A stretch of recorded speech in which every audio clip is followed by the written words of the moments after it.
Instagram is live? No. Oh. Going to now. Hello, YouTube. Hello, YouTube. Welcome to the live recording of this podcast. Instagram is checking connection. And we're going to... We are now live on Instagram. Okay. Let me pull up my phone so we can see who's joining. Also, my notes are on fire. Let me just clarify that. Yep, we're in business there. And hey, yeah, it sounds pretty good actually on Instagram. Not too bad.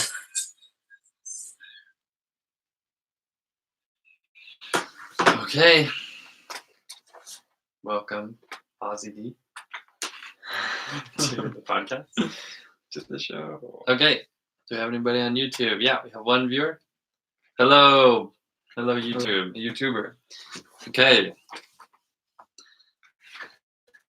Welcome to the Sherman Brothers Show. We're back after a 3-week hiatus while I edited and posted the adult prom show. It actually wasn't that bad. I just got lazy for the last 3 weeks.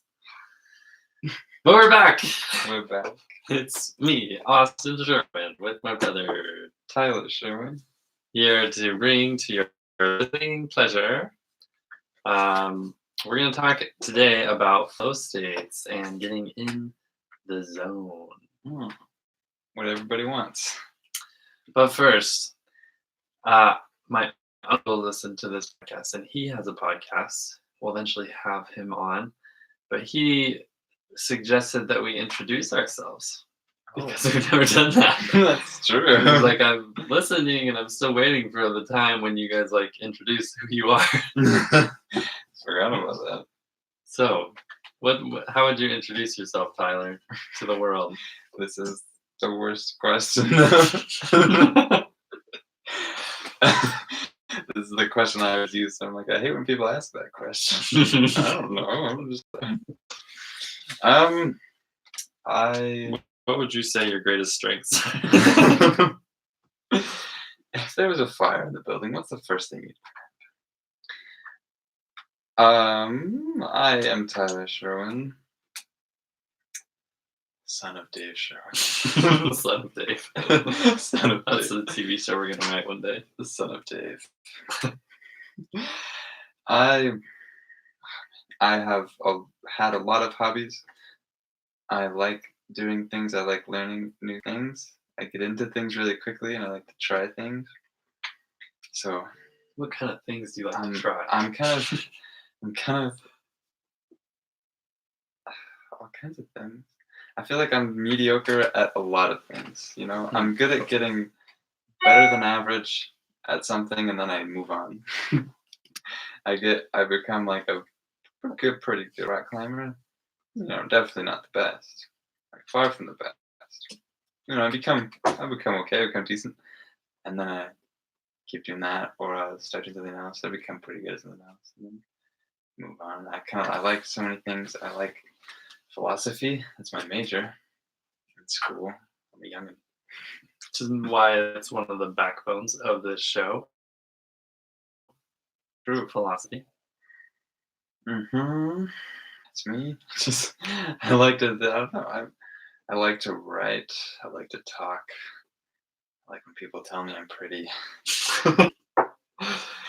That's nice. Yeah. Good intro. Thanks. My name is Austin Sherwin, senior brother of Tyler Sherwin. I also have similar tendencies of exploration and trying all kinds of things. I got my bachelor's degree in chemistry. Originally planning to go to med school, switched directions. Now I do marketing. And I like creating stuff.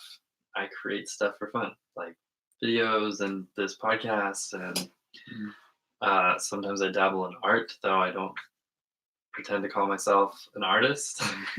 But that's kind of what, I guess, the mixture of those things especially is what drove us to create this podcast. Is we both love exploring and learning about new ideas, new perspectives, and new hobbies or just different things. And so it's kind of how this podcast was born. It's a mixture of philosophy, music, art, ideas, just kind of whatever we want to explore. It's a podcast of explorers, two brother explorers Conversation. sharing our world with you guys. Who knows where it'll go? So today, Also, I just figured I'd throw this in. We don't prep the shows. That's why I said, who knows where it goes. We both kind of do our own research. I figure while we're introducing ourselves, we might as well introduce that's a good the point. show. That's a good idea. We kind of pick a topic and then we both do our own research and think about it and think about what we want to talk about and then come together and have a conversation and see where it goes. Yeah. So originally when we started doing this, we did like a lot of prep, and then like the first episode, we had this big conversation about the conversation we are going to have, and we realized, let's just record that, and it's more organic. Yeah. And of course, part of this show is we want to have conversations. We want to explore with you guys, and so we live stream on Instagram and YouTube. You can follow us there, and we post. We give people updates about when we're going to be live, and you can join in and share your opinion, shoot us down, tell us we're ignorant or that we're genius, whichever you decide. But we'd love to hear your input. Come be a part of the conversation. It's a lot more fun when we get other people's perspectives in this as well. And this one's a solo episode, just the two of us. But we'll also have different guests on. Last time we had Adult Prom. It's a local band who are up and coming. Good guys, good friends of ours. And we have a couple more people in the pipeline that we'll probably be bringing on. So stay tuned. And if you want to be on, if you have something interesting to share, let us know. We'd love to have you. We'll let you know if you're sufficient. We'll review your application and get back to you. All right, so flow states. Going with the flow. Going out of the flow. This is a perfect example of what's not a flow state. That pause right there. That's actually, I was thinking about that right before we started recording. And I thought, what is a flow state? And I think what came to mind, at least, was that it's a state where you're not thinking about what you're doing. You're just doing, Interesting. I don't know if that's all of it, but when I think about like me working or writing or whatever it is, or just hanging out with somebody, and when I feel like I'm in a flow state, it's when I'm not almost conscious of what I'm doing. I am, but you're totally present. Yeah, that's what I was about to say. I think the idea I had was totally opposite. But I think that's a good. Yeah, I think the presence is like, because when I think of flow state, of like when I'm in flow state, it's that I'm like, it's like there's a natural order and current of things coming, but I'm like 1000% present on that thing. Like it's just, like you're not thinking about a single other thing, but in a very relaxed, calm way. Like it's almost like somebody described it once to me. They were like, we were doing an activity, and I was like, "Whoa, you're just like, this is like so natural to you." And they were like, that like feeling when you're driving and you like get to your destination and you're like, wait, how did I get here? And I was like, yeah. And they're like, it's not like that at all. I was like, okay. And they were like, it's more like if you're a NASCAR driver and you're such a naturally good driver that you're not thinking about it, but at the same time you are like 1,100% present and aware of everything going on around you. It's like every sensation, every movement, every like, what's ahead, what's coming, what's behind, which I thought was like a cool analogy, because sometimes it does feel like that, even like when you're working or writing a paper or something, there's just like this sensation of presence, I guess. Yeah. Yeah, I agree. I was thinking of it as I think we're on the same page. I was thinking of it as you're not thinking about, you're thinking about what you're doing, but it's just like a subconscious thought. You're not thinking about wanting to work or needing to work, or you're just working. You're not thinking about, You're not watching yourself do it. You're yeah, doing it. yeah, exactly. Hmm. You're not out of the activity at all. There's no like second order thoughts, That's Mhm. at least, yeah, that's what I was thinking about. Is you're thinking about what you're doing, but you're not thinking about thinking about Yeah. it. There's a difference there for sure. It's like Yeah. every other thought. You're just like, yeah, what am I gonna do this weekend, or Hmm. what's this person up to, or oh crap, I need to like take care of that. You're just like this. Yeah, like it's like a flow, not a drift. So, what are some activities that you do that you feel in a flow state with? That's, I think, when I think about all the hobbies that I've had and the things I like to do, I've I've thought about this over the years several times, because I realized that everything I really love doing involves a kind of a easy access to a flow state, I think. Hmm. Like, I think maybe the easiest or the most natural, the thing that I do and have done makes that puts me in a flow state the most naturally is probably rock climbing. Hmm. Me too. Yeah. Yeah, that's why we did it for so long, I think. Because I you still just, do it. yeah, yes, we still go. Because you get on the wall and you just can't think about other things. When you're on like a route that's at your level to Yeah, challenge you. yes, that's true. It's pushing you, and Yeah. yeah, and it's, I, now I'm just gonna gush about rock. Yeah, me too. I feel like it's a puzzle in front of you. It's something that you need to solve, but it's with your body, and I feel like that's part of why I love it so much. Is that it doesn't seem like an intelligent activity, if you know what I mean. It's not like irrational, not solving a logic problem or anything, but you're solving a problem with your body and with movement, and you're looking ahead and thinking, okay, I need my right hand held so I can go left hand here, and then I'm gonna need to probably get my right foot up and big reach and like whatever. Like shift my weight just so Yeah. subtly. And of course, it's most of that's subconscious. Especially, I think once you do it for a while and start getting on routes that are really pushing you, and just really difficult routes that there's not an easy way to solve it. And it comes down to it can come down to really intricate movements, and it becomes such a part of you, I feel like, when you're on the wall and you can see it. And sometimes it's hard for me, like when I come down from a climb, it's hard to remember what I did. Which can be a problem, because then sometimes if I don't finish it, I'll come back and look at it. How did I do that? How did I do this last time? Yeah, because it becomes so non-thinking, where I just look at it and go for it. And there's part of me still working, like there's some thought going on because of my body, but because my body is trying to figure out, but it's almost just becomes innate, where you, not that you just know what to do, but like innate is innate in the effort, I guess. Where you just feel like, okay, my hips are gonna need to be over this direction, or else I'm gonna barn door out and smack the wall, whatever. And that feels like the what's it called?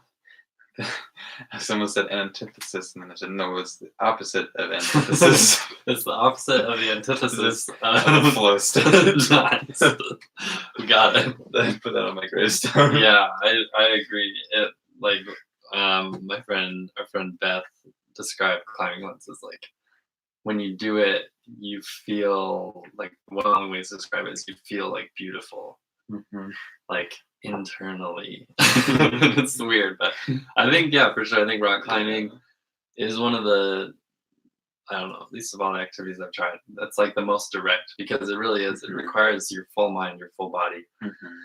especially when you're like on a lead and you Yeah. can take a big drop. Like you are you're not thinking about anything else. You're just thinking, I have to get this hold. Right. And then you get it and you're like, your fingers are screaming, but you're like, I'm not gonna let go because I'm gonna fall, And it's Yeah. just like such a intense feeling. I think Mhm. other times I've experienced that too is like um I do kung fu, and I feel like when I do kung fu, oftentimes, like when it's really intense training, Mhm. you similar idea. You're just like 100% there because if you're not, you're gonna get punched in the face, which is a lesson in of itself. Because I think that's a good thing for Sometimes. life too. Yeah. But Yeah. and also playing board games. I think Mhm. like playing a good game. Mhm. I just love. I don't know. I like zone out, and I think Mhm. a lot of chess players talk about that. Like in Josh Waitzkin's book, The Art of Learning, he talks about like how the really good when you get to the pro level chess tournaments, it's like you're sitting across from your opponent for 8 hours and you are like completely unaware almost of what's going on around you because you're so focused on the game and Mm. that's like all it just consumes your thoughts, Mm. which is really cool. Mm. But I feel that way sometimes with games too, where it's like, Yeah. okay, how am I going to do this? I want to like accomplish this and beat them here, and how can I make that happen? Mhm. So, Yeah. and probably video games too. I think a lot of Yeah. people do video games because there really is like similar idea. When you're Mhm. playing Smash Bros or something, you have to like really be paying attention. You Mhm. can't be like Yeah. wandering, or else you'll just get wrecked. Mhm. Especially me, I always get wrecked. But it's fun. That's just a matter of practice. You need to work on my dodging. That's I never true. dodge or use my shield, and that's why I always die. That would make sense. Makes it easy to hit. Yeah. Yeah. But I was thinking when you said games, that's what I thought too. Is because that's another thing that I thought of when I was thinking about flow states. Because I've loved playing video games for a long time, and yeah, I think it can be like escapist sometimes, but Mhm. just like any hobby, really. Um, but it can also be just a relaxing, a good game. It just draws you in, especially games like Bioshock Infinite, where I was really engaged in the story, Mhm. and the gunplay element. It's a shooter, so you're shooting bad guys and Yeah. focusing on aiming and all that stuff, but also the story. You're trying to figure out what's going on. Trying to My save all-time Elizabeth. favorite game. It's for sure. just such a great game. I'm not a big gamer, but Bioshock Infinite, Mhm. best game ever made, in my humble Mhm. opinion. Wow. As far as like story, Yeah. obviously it's not like a multiplayer game, so there's different. Right. But yeah. Yes. This is a very good game. But yeah, so many games where I just it just sucks you in, and I think it might that this is kind of a whole other thing, but I feel like that might be part of why people like horror games or Hmm. maybe horror movies, Uh-huh. because it just I feel like that especially has a way of totally grabbing you Yeah. where you are totally riveted and there's nothing else going on, Hmm. and which makes it easy to be scared because you're just totally absorbed and then hits you in the face. I almost broke my desk playing Outlast Oh my gosh. because a thing came through a door and I had a keyboard holder underneath my desk that I was playing on, and I just boom, jumped and kicked my holder and almost fell backwards. I had to grab my desk and pull myself back up. So I was definitely in the zone. Yeah. Maybe too much. I had to take a break after that. But yeah, just that feeling of being totally present. And I feel like the games that I really like, it's not um the activity itself isn't escapist. I feel like you can use it as an escape, Mhm. of like I should be doing homework right now, but I'm not. But the games that I really like are not unconscious. Mhm. They're games that are interesting or are difficult, that they push you a puzzle game where you try to figure out how to get through, and like that game that we just played together inside. I really liked because it's you can play it. It's not too long, but it's got a really. There's almost no story. Is just movement, kind of. There's no dialogue. There's nothing. And the puzzles are just hard enough where it doesn't take. You don't get frustrated. But it takes you a couple tries. Yeah. And you feel like you're constantly moving on, and you really are trying. You want the whole time. You just want to know what's going on. Know what all these things are, and what are all these people doing, and it just really keeps you engaged and keeps you and just like a really game that I really like. I think it keeps your mind working. Yeah. But and like I said before, there's no like second order thoughts above. You're not distracted by anything else. You're just trying to figure out what's going on. You're trying to solve this puzzle. You're trying to outwit your opponent or whatever it is. Huh. Interesting, because obviously part of this conversation we want to talk about getting into flow states, because I think yeah, one of the reasons that it's like, everybody talks about getting in the zone, or to me I like the word flow state better because the zone sounds like really athletic, I guess, which I think it's the same thing, but yeah, I mean it is the same thing. It's just different names for the same thing. But I think it's interesting too because I think maybe the challenge is actually kind of necessary for it, because there's a difference between like a flow state and a meditative state. I think like when I've had really crazy, fulfilling and life-changing meditations, it is kind of a flow state, but it's a lot more of like a letting go flow, because you're conscious, but it's almost like that's like going the other way. It's like you have your like here's the flow state, and then there's like the second order thoughts that you talked about, where it's just like your regular kind of everyday, your brain's all over the place, and then it's like good meditation. I feel like almost is another level beneath that, where it's like thoughts are coming and you're observing, and so it's like you become the like zeroth order thought. And I feel like it's kind of different, but the flow state, I think it is interesting because like what you're saying about hobbies and different activities, it's like I feel like, at least me personally, I'm constantly craving things that do put me in that state. And then that's what really gets me into something. And I think one of the reasons that both of us have rock climbed for so long while other hobbies have like come and gone is because there's a constant challenge. And even if you stop and come back, you're like, it's such an incremental improvement that you can work on. You go, you start with a 5'9", 5'8", then you go to 5'10", 5'10", 5'10", 5'10", 5'11". There's like these incremental gaps that you're wanting to jump, and it never ends. And so it's great because no matter how good you get, there's like always a little bit more. And not all activities have that, because I think, well, like with guitar, for example, I know that there's like so many levels of guitar that I'm not even tapped into. Oh my gosh, side note. Miranda's guitar teacher showed us this guy called Tommy Lee Jones. Iglesias or Emmanuel. It's like a Hispanic name. Played like, I think I've seen. Okay, well, I'm gonna put a link into the show notes because it's the most amazing acoustic guitar I've ever seen, and that's like saying a lot. Gotta show it to you. But it's like with guitar, I know that there are like levels of guitar that I have not even tapped into. Like literally tapped into, because I don't do tapping that much on guitar.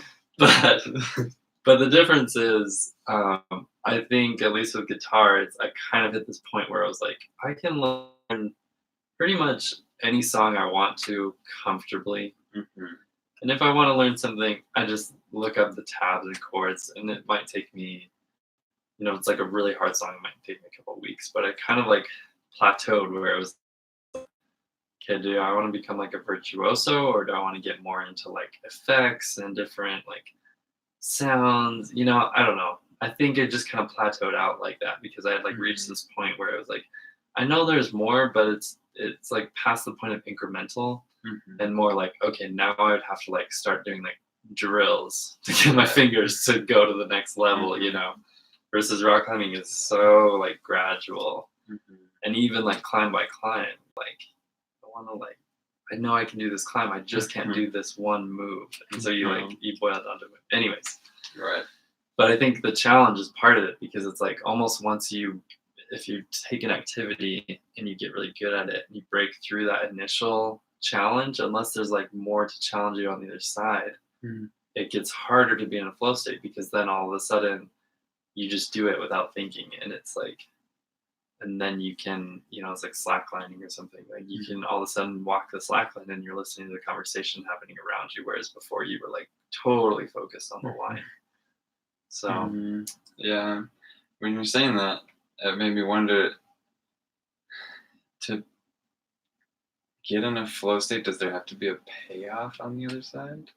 Almost seems almost like everything involves, you know, climbing, you get that rush when you finally get the move, or you finish the climb, you know, you have a goal, like something you're going towards. Maybe not necessarily a payoff, but do you need a goal on the other side? I feel like you almost kind of do, because if you don't, then I don't know how you're not just drifting and not flowing, you know? Because it's just like the work that I do, I set my own hours, and I have fairly, you know, I have tasks assigned to me, but it's still fairly open, and it's open-ended for me. I can do a lot, you know?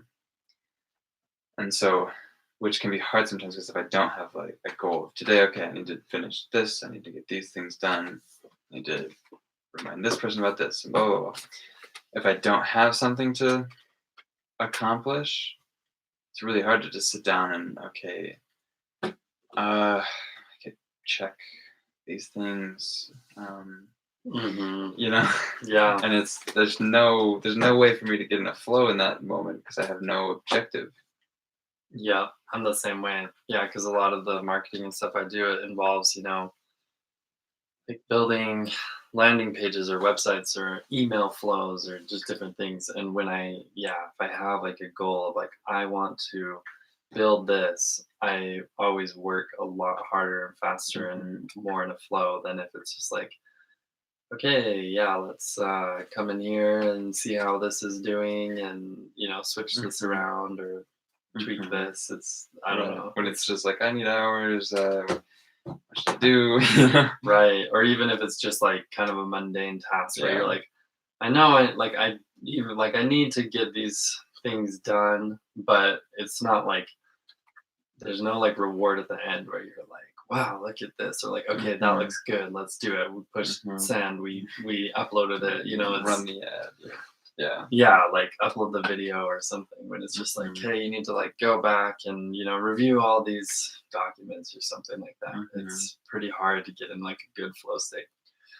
I think one of the hacks I developed, this was right after our accident, I don't know why, but I got way into, I don't know what exactly the genre is called, but it's kind of like a chill hop lo-fi with like oriental instrument bent. I don't know, there's like a band called Lappa, like Lappa, if you want to like get a good idea of this. But anyways, I started creating this this playlist called Producive on Spotify, and it's just kind of all of these, you know, there's no words or anything, and they just have like this rhythmic, usually it's like some deeper tones, and then like either like oriental or just like chill hop beats, and it just repetitive little piano riffs. Yeah, and something about that actually that helps me quite a bit actually to get into like this zone, and especially when I like put on my headphones and I'm just like, okay, I'm gonna like do this, and then all of a sudden like this music kicks in.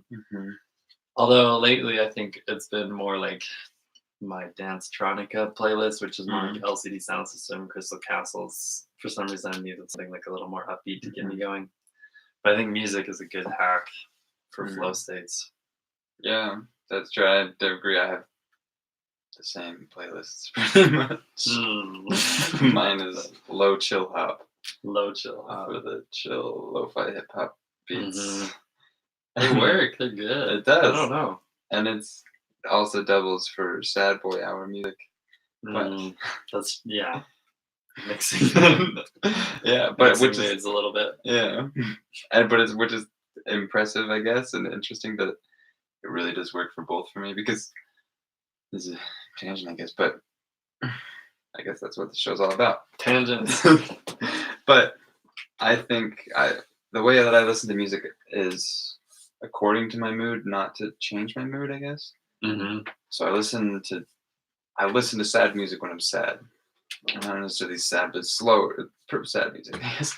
I listen to happy music when I'm happy, dancey music when I'm feeling dancey, energetic music. Yeah. I don't want if I'm happy.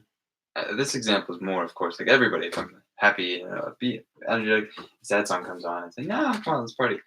But then if I'm sad, a lot of people, some people I've talked to, they're like, no, I play Happy something music. to cheer me up. I play my favorite, happy music, and I can't do that. Yeah, same.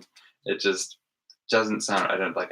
Not like I don't like the song, but I just don't like the song in that moment. It's like this is not right. It's like gotta be the soundtrack to life, kind of. It's gotta match the mood, the ambiance. Yeah.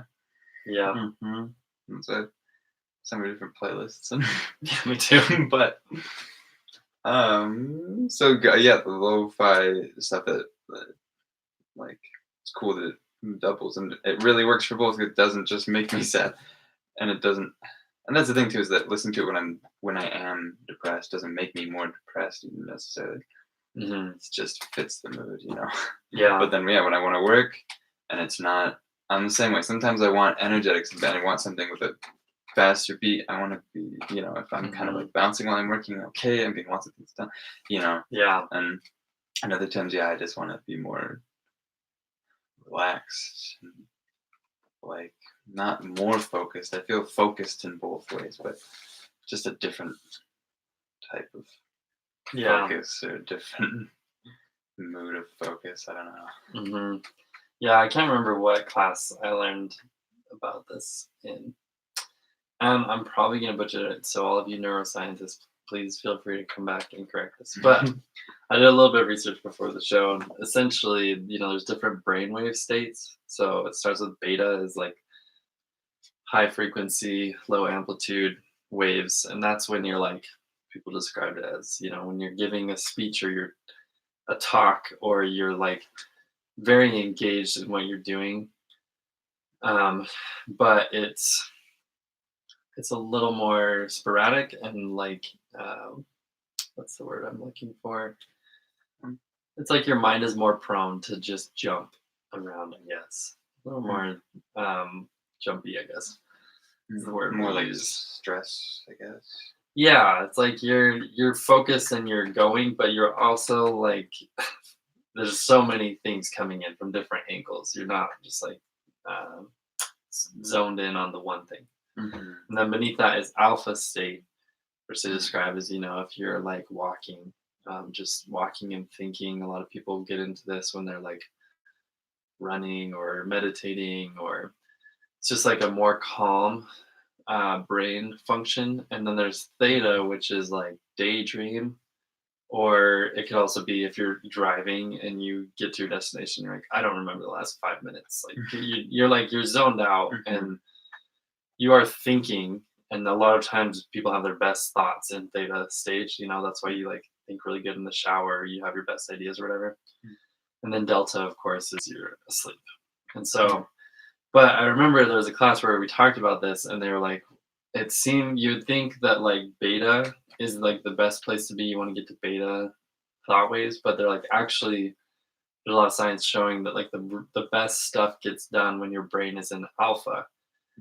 Because even though it's like not going as quickly, it's going like much more effectively, which is another reason why I think so many people practice and preach meditation, because as you meditate more, you can that takes you into an alpha state, Mm. and then the more you meditate, the more naturally you just kind of live in that alpha state, and you can quickly like bring yourself back down from beta, so you're not like experiencing mind chatter and monkey brain as much. You're just like present. Mm.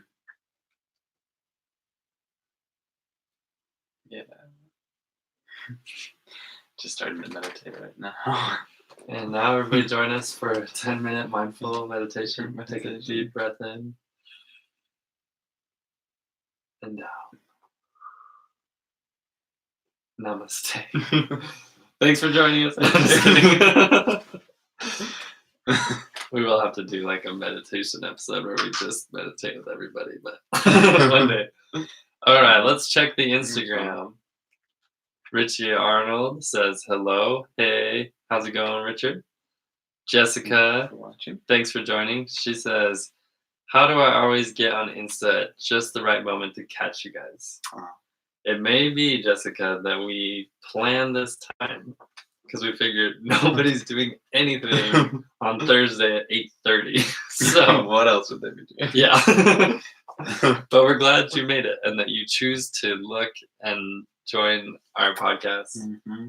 anyways, because there's other stuff you could be doing right now. That's very true. We chose the time when we knew no one would be in a flow state. Yeah, They're scatterbrained and checking Instagram, so they'll watch our show. that's true. I'm pretty sure social media is like the ultimate flow killer, That's true. and like And phones. just phones and screen Yeah. time. Yeah, there's a lot of stuff coming out about like screen time before. What is it? It's like you should pad your sleep time with an hour of no Mhm. screen time, like in the morning and at night. Do whatever you can to like not look at a screen. Mm-hmm. I think that's part of it, is because it is really hard. Like especially social media, it's like every single thing you see, you're making a judgment call on, Mm-hmm. whether you want to or not. Mm. So when you do that and you scroll through 100 posts, your brain is automatically in like beta stage. Just yeah. Never been in a flow on social media. That's true, and also kind of sad given how much time we spent on social media. Yeah, Which you don't always need to be in a flow state, of course. that's true. There's a lot of times you don't want to be, because I feel like it takes more energy. That's only, I don't know. Does it? I don't know. Now that I'm thinking I about think it, it gives more energy. yeah, Actually. I'm kind of thinking even when I want to relax, I usually want to relax in some kind of state of flow. Yeah.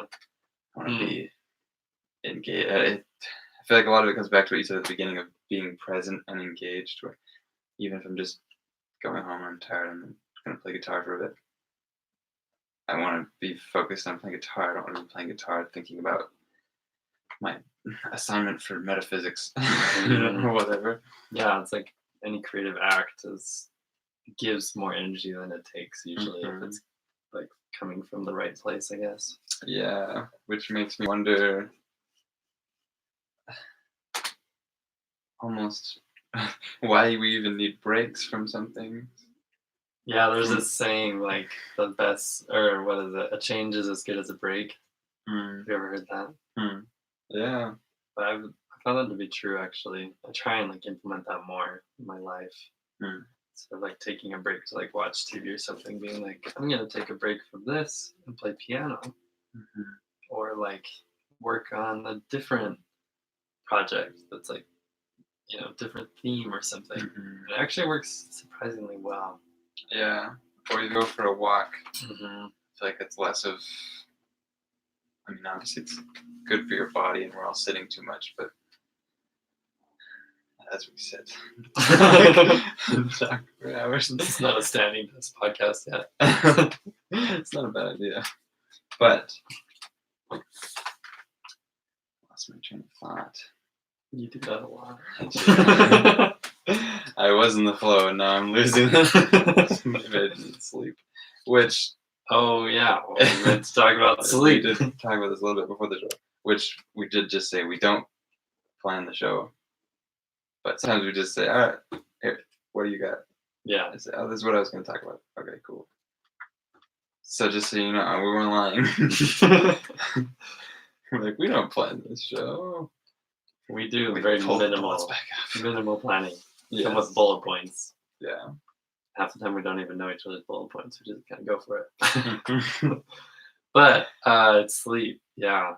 When I was thinking about this topic, I don't think I've ever been able to get into a flow state when I'm tired or under. Whoops, there's dice on the table. Or like under rested. And that's, I think, when I want to get to it the most, is those days when I'm just like beat and tired out of my mind. And then I go to work and I'm like, I need to get in a flow state because I need to get this done. And you just can't. I think sleep is like so important. Yeah. And you must. Yeah, I agree. I think you can't probably. Maybe you can, but it feels so much more draining. I guess I can force myself. I can get things done, but it just doesn't really feel like a flow state. I guess like you're saying, when I'm just exhausted, or not enough sleep. Which is like none of us are getting enough sleep anymore. But Yeah. this is a problem. Yeah, Dallin recently recommended a book called Why We Sleep. He said it's really interesting, like really in-depth stuff about sleep and how it's been linked to, I mean, not only, immediate stuff, but like long-term diseases like Alzheimer's and dementia. They're starting to see like big correlations between how much sleep people got and their propensity to develop those diseases later in life. And after he's like preaching it right now. He's just like, you guys got to read this book and you got to sleep. Everybody's got to sleep. We got to sleep more. It's time for bed. It's not good. I'm like, I know. I try. Yeah. Yeah, but it's true. I don't know. This last couple of weeks, especially, I just feel like I've gone through like a stage of very like, I don't know, maybe it's like low testosterone or something, just like very like unmotivated and like tired, like a little depressed, kind of just like like it's taking a lot of effort to like get out of bed and get moving and stuff. Yeah. Which isn't really normal for me. I'm usually pretty good in the mornings, so It's true. it's been kind of weird. But anyways, it hit me I don't know, through this. It was like I realized that it's like an hour and a half to 3 hours of good, well rested work is way better than like 10 hours of like exhausted work. It's kind of interesting how that works. Yeah. But which is why a lot of times I don't like working hourly. Yeah. I want to, because I'm like, well, what if I get a lot done in an hour? Right. But no, it's true. And I feel like those are the moments the most when, you're saying you want to be in the flow state because you're thinking about being in a flow state, which means you're not in a flow state. And you can't be when you're thinking about things, Yeah. When you're working and I mentioned briefly before we started to you about how I feel like it's like meditation, where if you go into it, and then if you go into your session for the night or whatever, the morning, and you're sitting there and you're like, man, I'm so tired. I want just a really nice rest right now. I want a really good session. And then your thoughts keep coming, and you're thinking, oh, I don't know, focus. And you're like trying to focus. You just, at least I just can't, And I feel like it's different in that when I'm meditating, it's like you said earlier, more of letting go. And especially the kind of meditation I do, I feel like it is the most effective, I guess, when I'm just really not